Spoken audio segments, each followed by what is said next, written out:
92 prediksi di dunia yang menjadi kenyataan. Bukti kenabian Rasulullah Muhammad SAW. Demi Allah, tidak akan datang hari kiamat hingga terjadi apa yang telah aku kabarkan kepadamu.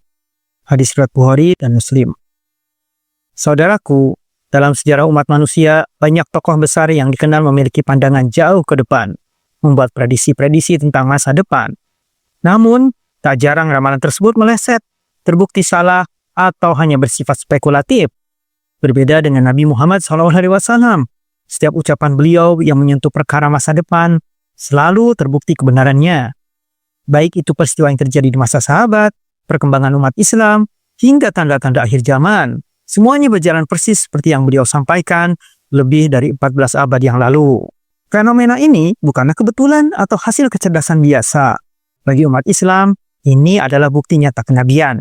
Nabi Muhammad SAW tidak berbicara atas dasar hawa nafsu, tetapi wahyu yang diwahyukan kepadanya. Quran Surat An-Najm ayat 3 dan 4. Setiap prediksi yang beliau sampaikan bukan sekadar pernyataan, melainkan petunjuk ilahi yang menjadi pelita bagi umat dalam memahami arah zaman dan mempersiapkan diri menghadapi realita kehidupan yang terus berubah. Saudaraku, Islam memang bukan sekadar agama, melainkan petunjuk yang menyentuh setiap sisi kehidupan. Salah satu bukti keautentikan risalah Islam adalah nubuah atau prediksi yang disampaikan oleh Nabi Muhammad SAW. Bukan sekadar ramalan, tapi wahyu yang terbukti akurat dan menyentuh zaman demi zaman. Dalam video ini, kita akan menelusuri rangkaian prediksi Islam dari hadis-hadis sahih dan fakta sejarah yang telah menjadi kenyataan di dunia nyata. Kita akan ulas mengapa setiap prediksi Nabi Muhammad SAW tidak pernah meleset dengan menyoroti sisi ruhiyah, historis dan ilmiah dari sabda-sabda beliau. Kita akan melihat contoh-contoh nyata dari hadis-hadis yang telah terbukti kebenarannya dan bagaimana semua itu memperkuat iman kita kepada beliau sebagai utusan Allah. Sebuah renungan penting bagi setiap muslim untuk lebih mengenal, mencintai dan mengikuti jejak Rasulullah SAW dalam menghadapi zaman yang penuh fitnah ini. Dan inilah prediksi-prediksi Nabi Muhammad SAW yang telah terbukti. Di bagian pertama, ada berbagai peristiwa sejarah awal Islam. 1. Penaklukan Konstantinopel. Disebutkan dalam hadis riwayat Ahmad, terjadi tahun 1453 oleh Sultan Mehmed II. Sungguh Konstantinopel pasti akan ditaklukkan, maka sebaik-baik pemimpin adalah pemimpinnya dan sebaik-baik pasukan adalah pasukan itu. Hadis riwayat Ahmad, Al-Hakim dan Ibnu Hibban. Hadis ini adalah kabar gembira dari Rasulullah SAW bahwa Konstantinopel atau ibu kota Kekaisaran Bizantium akan jatuh ke tangan kaum muslimin. Hadis ini menjadi motivasi kuat bagi banyak generasi muslim untuk menaklukkan kota tersebut. Dan penaklukan ini benar-benar terjadi pada tanggal 29 Mei 1453 Masehi, dipimpin oleh Sultan Muhammad Al-Fatih dari Kekhalifahan Utsmaniyah atau Ottoman. Banyak ulama menyatakan bahwa hadis ini telah terbukti kebenarannya melalui sejarah. 2. Wafatnya Nabi dalam waktu dekat. Disampaikan beliau di Arafah atau Haji Wada dan wafat tahun 11 Hijriah. 3. Kematian Umar bin Khattab oleh tangan orang Majusi terjadi oleh Abu Lu'lu'ah. 4. Terbunuhnya Utsman bin Affan karena fitnah internal, dan ini terbukti dalam sejarah. Utsman bin Affan, khalifah ketiga dalam sejarah Islam, dibunuh pada tahun 656 Masehi atau 35 Hijriah dalam peristiwa tragis yang mengguncang umat Islam.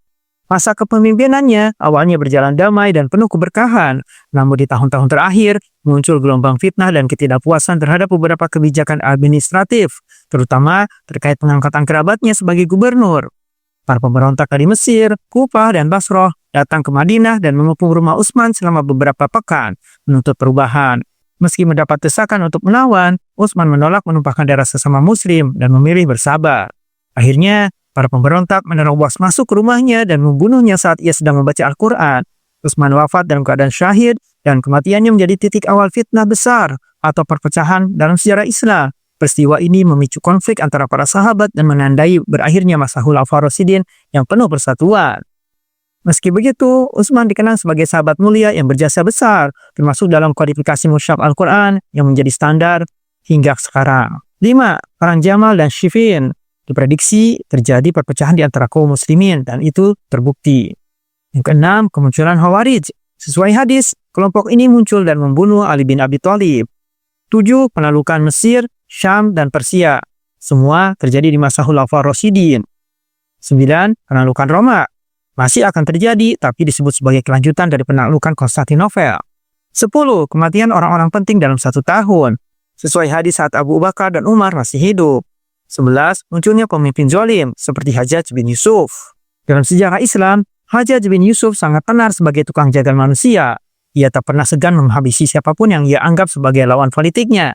Sampai Umar bin Abdul Aziz rahimahullah mengatakan tentangnya, seandainya setiap umat menunjuk orang yang terjahat di tengah-tengah mereka, maka kita cukup menunjuk orang ini untuk mewakili semua kejahatan kita. Hajjaj sebenarnya adalah seorang qurra dan ulama ahli fikih. Bahkan tidak sekadar hanya ahli Quran, dia termasuk yang terbaik di zamannya. Namun sayangnya, semua keilmuannya yang mumpuni tidak berarti apapun saat satu penyakit menghinggapinya, yakni fanatisme. Begitu diangkat menjadi pejabat dinasti Umayyah, sikapnya pun berubah. Atas nama loyalitas dan pengabdian, ia tak segan-segan melakukan manuver politik yang berlumuran darah. Siapapun yang tidak sejalan dengan konsep pemahamannya tentang cinta dan loyalitas kepada negara akan langsung ditempel olehnya sebagai khawarij dan pemberontak yang halal darahnya. Lalu berlanjutlah dengan pembantaian demi pembantaian. Korbannya bukan hanya dari rakyat biasa, tapi juga dari kalangan para ulama. Begitulah sejarah kelam ditorehkan oleh Hajjaj bin Yusuf, satu dari sekian banyak contoh orang-orang berilmu, tapi dibutakan oleh fanatisme kelompok dan loyalitas yang kebablasan. Berikutnya, saudaraku, di bagian ini kita akan membahas prediksi Nabi Muhammad SAW dalam bidang sosial dan budaya. 12. Budak melahirkan tuannya. Ini merupakan tanda akhir zaman disebutkan dalam hadis riwayat Muslim, ditafsirkan sebagai anak durhaka. 13. Penyerapan pena dan ilmu. Hari ini kita lihat bentuknya kemajuan pendidikan dan literasi. 14. Orang-orang miskin menjadi pemimpin. Banyak tokoh besar berasal dari latar belakang yang miskin. 15. Bangunan-bangunan tinggi saling bersaing. Terlihat jelas di kota-kota Arab. 16. Munculnya fitnah dari arah timur, seperti konflik Irak, Iran, dan lainnya. 17. Bermegah-megahan dalam pembangunan masjid, terbukti dalam arsitektur masjid yang sangat mewah. Dan yang ke-18, waktu terasa singkat. Rasulullah SAW bersabda, zaman akan semakin dekat, ilmu akan diangkat, fitnah akan muncul, kekikiran merajalela, dan waktu akan terasa semakin singkat. Hadis riwayat Bukhari dan Muslim. Dalam hadis ini, Nabi SAW menggambarkan fenomena akhir zaman, di mana waktu seakan berlalu begitu cepat. Sehari terasa seperti beberapa jam saja, dan sepekan berlalu tanpa terasa. Ini bukan karena jam berkurang, tapi karena keberkahan dalam waktu telah dicabut. Keberkahan waktu adalah kemampuan untuk melakukan banyak kebaikan dalam waktu yang sedikit. Dan saat itu hilang, manusia merasa tidak punya cukup waktu untuk hal-hal yang bermanfaat. Fenomena ini sangat terasa di zaman sekarang. Banyak orang merasa sibuk, tergesa-gesa, dan selalu kekurangan waktu. Namun, hasil dari kesibukan itu sering tidak sebanding. Ini adalah peringatan agar kita kembali kepada Allah, memperbaiki niat dan amal, serta memperbanyak ibadah agar keberkahan hidup, termasuk dalam waktu, kembali dirasakan. Sebab waktu yang penuh berkah adalah salah satu nikmat terbesar yang hanya dirasakan oleh orang-orang yang dekat kepadanya. 19. Meningkatnya jumlah wanita dibandingkan pria. Data statistik global juga mendukung hal ini. 20. Orang bodoh dijadikan pemimpin. Dan ini banyak terjadi di berbagai negara. 21. Ucapan salam hanya kepada orang dikenal. Terbukti dalam kehidupan modern sekarang ini.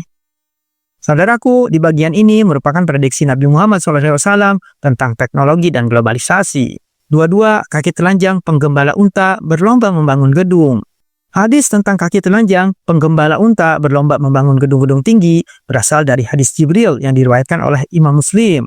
Dalam hadis tersebut, Nabi Muhammad SAW menjelaskan tanda-tanda hari kiamat. Salah satunya adalah ketika orang-orang yang dahulu miskin, penggembala unta yang bertelanjang kaki dan tidak berpakaian, berlomba-lomba dalam membangun bangunan yang tinggi. Hadis ini menggambarkan perubahan sosial yang drastis, di mana orang-orang yang sebelumnya hidup sederhana dan miskin, tiba-tiba menjadi kaya dan berlomba-lomba dalam kemewahan, serta menunjukkan status melalui pembangunan gedung yang tinggi. Pesan penting dari hadis ini bukan hanya prediksi perubahan zaman, tapi juga peringatan tentang fitnah kemewahan dan kesombongan. Nabi SAW menekankan bahwa perlombaan membangun gedung tinggi bisa menjadi simbol hilangnya kesadaran ruhiyah dan munculnya kebanggaan duniawi yang melalaikan. Hadis ini menjadi renungan bahwa kemajuan materi tidak selalu sejalan dengan kematangan moral dan ruhiyah, serta mengajak umat Islam untuk tetap rendah hati dan waspada terhadap ujian kekayaan. 23. Kemunculan tulisan di mana-mana, di media sosial, iklan, dan internet. 24. Waktu terasa berjalan cepat. 1 tahun terasa seperti sebulan dan seterusnya. 25. Berdekatannya pasar-pasar. Ini terjadi dalam perdagangan global, online shopping, dan global market. 26. Munculnya musik dan alat-alat musik di rumah-rumah. 27. Orang memakai cambuk seperti ekor sapi atau alat pemukul. Diterapkan dalam penegakan hukum di masa tertentu. 28. Perdagangan meningkat tapi keberkahan hilang. Ekonomi besar tapi banyak krisis. 29. Transportasi cepat dan banyak, mencakup pesawat, mobil, dan kereta cepat. 30. Manusia berbicara dengan ujung cambuk atau apakah ini ponsel? Ditafsirkan sebagai teknologi komunikasi. 31. Banyaknya saksi palsu dan sumpah dusta. Marak di pengadilan atau bisnis saat ini. Saudaraku, di bagian berikutnya kita akan membahas tentang prediksi Nabi Muhammad SAW tentang krisis moral dan sosial. 32. Zina merajalela, terjadi secara terbuka di media. Di akhir zaman, Rasulullah SAW telah memperingatkan bahwa salah satu tandanya adalah merajalelanya perbuatan zina. Dalam hadis riwayat Tabrani dan Al-Hakim, Rasulullah SAW bersabda bahwa akan datang suatu masa di mana orang-orang akan melakukan zina di jalan-jalan seperti keledai. Ini menggambarkan betapa perbuatan maksiat yang dulunya dilakukan secara sembunyi-sembunyi, kelak akan dilakukan secara terang-terangan tanpa rasa malu. Hilangnya rasa malu ini merupakan salah satu indikasi bahwa moral masyarakat telah runtuh dan nilai-nilai agama mulai ditinggalkan. Fenomena ini dapat kita saksikan hari ini, di mana budaya zina tidak hanya terjadi tetapi juga diumbar di ruang publik, baik melalui media sosial, tontonan, maupun perilaku bebas di tempat umum. Normalisasi perzinaan dan lenyapnya rasa malu adalah bukti nyata dari kebenaran sabda Nabi SAW. Ini menjadi peringatan keras bagi umat Islam agar menjaga diri dan keluarga dari kerusakan moral, serta memperkuat iman di tengah gelombang fitnah di akhir zaman. 33. Minuman keras merajalela dan dilegalkan di banyak tempat. 34. LGBTQ dianggap biasa, hal yang dinubuahkan dalam hadis. 35. Anak durhaka kepada orang tua, dan ini merupakan realitas saat ini. 36. Orang hina menjadi pemimpin yang lahir dari kalangan rusak akhlaknya. 37. Wanitanya berpakaian tapi telanjang, sesuai hadis marak hari ini. 38. Pemalsuan hadis dan ilmu, banyak ajaran palsu bermunculan. 39. Pengkhianatan menjadi hal biasa, terjadi dalam politik, bisnis, dan lainnya. 40. Sedikit amanah, banyak kebohongan, khususnya di media dan pemerintahan. 41. Orang berlomba mengumpulkan harta. Berikutnya, saudaraku, merupakan prediksi Nabi Muhammad SAW dalam bidang sains, politik, dan akhir zaman yang sudah terjadi atau sebagiannya sudah terjadi. 42. Penyebaran penyakit menular atau taun dan sejenisnya, seperti COVID-19, flu burung, dan lainnya. 43. Perubahan iklim ekstrem, yaitu fenomena global warming. 44. Manusia mendekati kiamat namun lalai. 45. Manusia mencari agama tapi tidak menemukannya yang asli. 46. Fitnah seperti potongan malam gelap, banyaknya hoaks dan kebingungan. 47. Ilmu agama diambil dengan wafatnya ulama, terjadi hingga hari ini. Di akhir zaman, Rasulullah telah memperingatkan bahwa salah satu tanda kehancuran umat adalah diangkatnya ilmu agama, bukan dengan dicabut langsung dari dada manusia, tetapi dengan wafatnya para ulama. Dalam hadis riwayat Al-Bukhari dan Muslim, Nabi SAW bersabda, sesungguhnya Allah tidak mencabut ilmu sekaligus dari manusia, tetapi mencabutnya dengan mewafatkan para ulama. Hingga ketika tidak tersisa seorang alim pun, manusia mengangkat orang-orang bodoh sebagai pemimpin. Mereka ditanya lalu berfatwa tanpa ilmu, maka mereka sesat dan menyesatkan. Ini menunjukkan betapa pentingnya peran ulama dalam menjaga kemurnian ajaran Islam dan membimbing umat. Saudaraku, wafatnya para ulama berarti hilangnya cahaya petunjuk, karena mereka adalah pewaris para nabi. Tanpa bimbingan mereka, masyarakat muslim mudah terjerumus pada pembodohan, kesesatan, dan perpecahan. Oleh karena itu, menjaga, menghormati, dan menuntut ilmu dari para ulama selagi mereka masih hidup merupakan bentuk upaya menjaga agama kita. Hadis ini juga menjadi peringatan agar umat Islam tidak sembarangan mengambil ilmu dari sumber yang tidak terpercaya, terutama di zaman yang penuh fitnah dan maraknya penyebaran informasi tanpa dasar ilmu yang benar. 48. Banyak masjid tapi sedikit orang sholat. Masjid indah tapi sepi. 49. Orang belajar agama bukan untuk mengamalkan, hanya demi gelar atau debar. 50. Pemutusan silaturahim jadi kebiasaan, disibukkan oleh gadget dan juga ego. 51. Penggembala kambing menjadi penguasa, seperti bangsa Arab yang kemudian kaya. Dan berikut ini, saudaraku, adalah prediksi Nabi Muhammad tentang gejala sosial, ekonomi, dan politik. 52. Banyak orang membaca Al-Quran tapi tidak melewati tenggorokan. Rasulullah SAW bersabda bahwa akan datang suatu zaman di mana banyak orang membaca Al-Quran, namun bacaan mereka tidak melewati tenggorokan. Hadis ini mengisyaratkan bahwa meskipun mereka rajin membaca Al-Quran secara lahiriah, isi dan maknanya tidak meresap ke dalam hati dan tidak tercermin dalam perilaku mereka. Mereka sekadar melafalkan ayat-ayat, namun tidak menghayati atau mengamalkan kandungannya. Ini adalah bentuk peringatan agar umat Islam tidak hanya fokus pada bacaan lisan semata, tapi juga menjadikan Al-Quran sebagai pedoman hidup yang membentuk akhlak dan tindakan. Fenomena ini sangat relevan dengan kondisi umat di akhir zaman, di mana ilmu agama hanya menjadi simbol dan formalitas tanpa esensi. Bacaan Al-Quran yang seharusnya menjadi sumber petunjuk dan cahaya kehidupan, justru dibaca tanpa pemahaman dan tanpa pengaruh terhadap perilaku. Hadis ini mengajak setiap muslim untuk kembali merenungi fungsi sejati Al-Quran, bukan sekadar untuk dibaca, tetapi untuk diresapi, dipahami, dan diamalkan dengan sungguh-sungguh dalam kehidupan sehari-hari. 53. Islam tanpa asing di akhir zaman. Nabi Muhammad SAW bersabda bahwa Islam akan kembali menjadi sesuatu yang asing, sebagaimana ia bermula dalam keadaan asing. Hadis ini diriwayatkan oleh Muslim. Islam bermula dalam keadaan asing dan akan kembali asing sebagaimana permulaannya, maka berbahagialah orang-orang yang asing.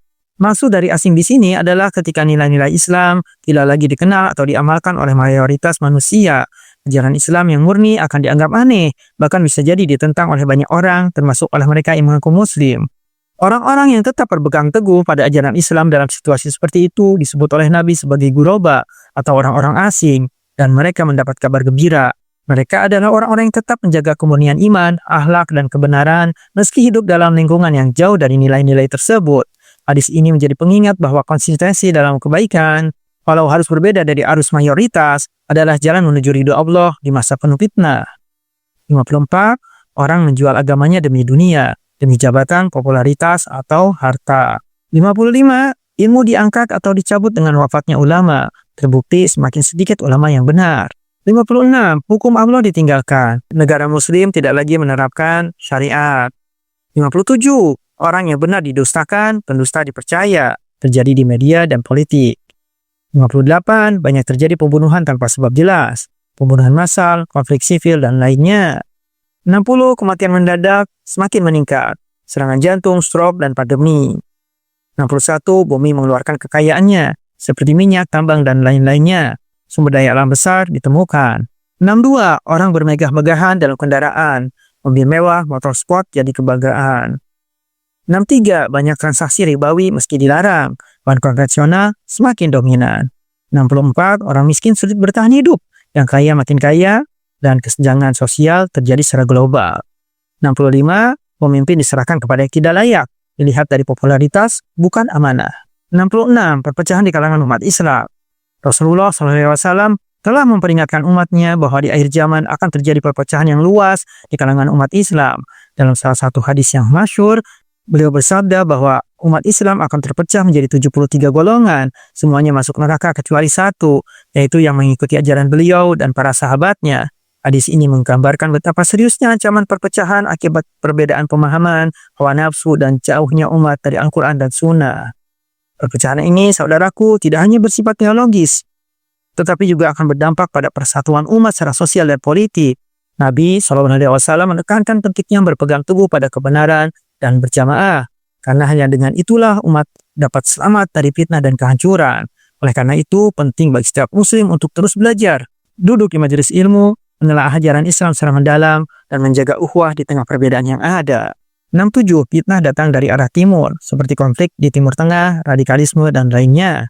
68. Kaum Quraisy tidak lagi memimpin. Pemerintahan berpindah ke non-Quraisy. 69. Munculnya orang yang menyesatkan dengan lidahnya yang fasih. Dai atau tokoh publik yang menyimpang. 70. Banyak nasi tapi sedikit yang beriman secara sungguh-sungguh.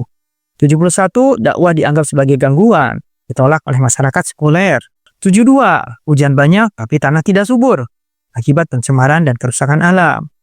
Berikutnya, saudaraku, adalah prediksi Rasulullah SAW perihal tanda globalisasi dan perubahan dunia. 73. Tersebarnya kebatilan lewat media. Internet digunakan untuk maksiat. 74. Orang mencari hukum selain dari Al-Quran dan Sunnah. Ideologi sekuler atau liberal dijadikan sebagai rujukan. 75. Manusia menyampaikan manusia dengan Tuhan dalam hukum atau demokrasi absolut tanpa batas syariat. 76. Orang-orang kafir bersatu memusuhi Islam. Terlihat dalam kebijakan internasional. Di akhir zaman, Rasulullah SAW telah mengabarkan bahwa umat Islam akan menghadapi fitnah besar. Salah satunya adalah persatuan musuh-musuh Islam dalam memerangi kaum muslimin. Dalam sebuah hadis yang diriwayatkan oleh Abu Daud dan Ahmad, Nabi SAW bersabda, hampir tiba suatu masa di mana bangsa-bangsa akan mengerumuni kalian, sebagaimana orang-orang yang makan mengerumuni nampannya. Para sahabat bertanya, apakah karena jumlah kami sedikit saat itu, ya Rasulullah? Beliau menjawab, tidak, bahkan kalian banyak, tetapi kalian seperti buih di lautan. Hal ini menggambarkan kondisi umat Islam yang lemah dari segi pengaruh, walau jumlahnya besar, dan menjadi sasaran empuk bagi musuh-musuhnya. Saudaraku, hadis ini memberikan peringatan sekaligus pelajaran bagi umat Islam untuk kembali memperkuat keimanan, persatuan, dan keteguhan dalam berpegang pada ajaran Islam. Kelemahan umat bukan semata karena jumlah, tetapi karena kehilangan ruh perjuangan dan solidaritas. Persatuan musuh-musuh Islam adalah bentuk ujian yang menuntut umat untuk bangkit, menyadari tanggung jawabnya dan kembali kepada Al-Quran dan Sunnah sebagai jalan kebangkitan. 77. Pemalsuan identitas dan penipuan yang sangat marak. Identitas palsu, akun palsu, dan lain-lainnya. 78. Orang ramai-ramai belajar ilmu dunia melupakan akhirat. Fokus hanya pada karir, lupa pada ibadah. 79. Pemimpin dianggap sebagai beban oleh rakyatnya. Rakyat merasa ditindas dan kecewa. 80. Perempuan ikut kerja, meninggalkan perannya di rumah. Demi ekonomi, bukan keilmuan. 81. Anak-anak lebih tahu tentang tokoh fiksi daripada nabi mereka sendiri. 82. Bumi terasa sempit meski luas, karena maraknya kecemasan, stres, migrasi massal, dan lainnya. Dan di bagian terakhir, saudaraku, ini adalah beberapa prediksi Nabi tentang tanda besar menjelang akhir zaman yang sudah mulai terlihat. 83. Dunia dikuasai oleh non-muslim dalam teknologi, ekonomi, dan militer. 84. Kaum muslimin menjadi minoritas secara pengaruh, meski jumlahnya besar. 85. Umat Islam mengekor barat dalam gaya hidup, hukum, dan budaya. 86. Munculnya orang-orang yang menyimpang dan mengaku sebagai nabi, dan ini sudah banyak terjadi sejak zaman dahulu. Contohnya adalah Musailamah Al-Kadzab, Mirza Ghulam Ahmad, dan lainnya. 87. Mekah dan Madinah ramai tapi orang-orang berkurang. Ramai wisata tapi tidak semua bertakwa. 88. Penguasa menindas rakyat sendiri tapi lembek ke musuh Islam. Terjadi di banyak negara muslim. 89. Al-Quran hanya menjadi hiasan bukan pedoman. Dibaca tapi tidak diamalkan. 90. Manusia hanya mengenal Islam secara budaya, bukan keyakinan. 91. Orang pintar diabaikan, orang bodoh diikuti karena viral atau populer. 92. Islam kembali asing dan akan bangkit dalam keterasingannya. Sebagaimana hadis, beruntunglah orang-orang yang asing. Hadis riwayat Muslim. Saudaraku, berbagai prediksi yang menjadi kenyataan ini bukan hanya bukti keajaiban nubuah, tapi juga peringatan bagi kita. Islam mengajarkan bahwa sejarah adalah cermin masa depan. Apa yang diberitakan Nabi Muhammad SAW bukan sekadar kejadian, tapi panggilan untuk kembali kepada iman yang murni. Dan dalam posisi kita sekarang ini, kita hanya punya dua pilihan. Terus hanyut dalam dunia yang penuh fitnah, atau kembali kepada petunjuk Nabi SAW yang telah terbukti kebenarannya. Allahu a'lam bishawab.